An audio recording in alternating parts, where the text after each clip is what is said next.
কি বলবো বন্ধুরা, পুজো দিতে গেছিলাম। আজকে তো সোমবার, তো বাবার বাস লাস্ট সোমবার এই মাসের, শ্রাবণ মাসের।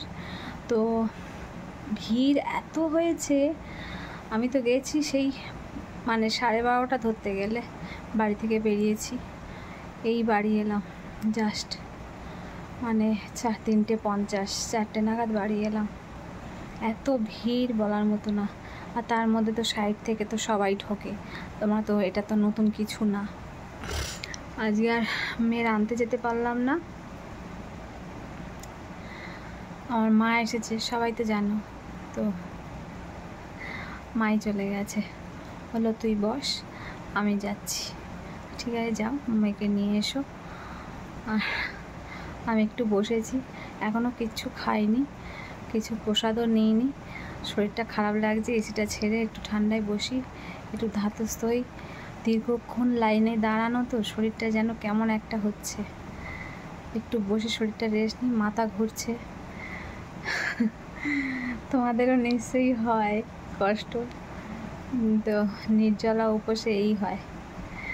তো কী আর বলবো, আজকে তো নতুন কোনো ব্লগ দিতে পারলাম না, ভিডিও করতেই পারলাম না। আর এত ভিড়, ওখানে মোবাইল বার করতে পারিনি, ভিডিও করতে পারিনি। যা হোক করে লাইনে দাঁড়িয়েছিলাম মোটামুটি।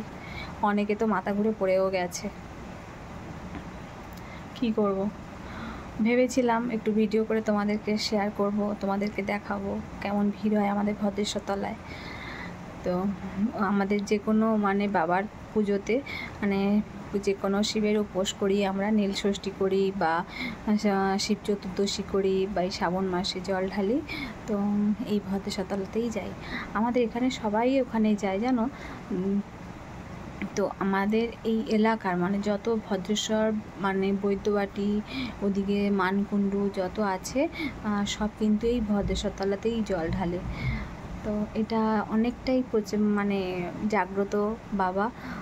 আমাদের মোটামুটি যখন মনে হয় তখনই চলে যাই বাবার কাছে। তো যে কামনা নিয়ে যাই মনস্কামনা পূর্ণ হয়। তো খুব বিশ্বাস করি আমি এই বাবাকে। বলে না একটা কথায়, বিশ্বাসে মেলায় বস্তু তর্কে বহুদূর। তো বিশ্বাস করি আর আমাদের ফলও পাই। তো জয় বাবা ভোলানাথ, জয় ভদ্রেশ্বরনাথ, ওম নমঃ শিবায়। আজকের মতো আর কিছু ভিডিও দিতে পারলাম না বন্ধুরা, মাফ করো, তোমাদের কাছে ক্ষমা চেয়ে নিচ্ছি। কালকে আগামীকাল আমি ভালো ভিডিও দেব, কথা দিচ্ছি। আজকের মতো বিদায়।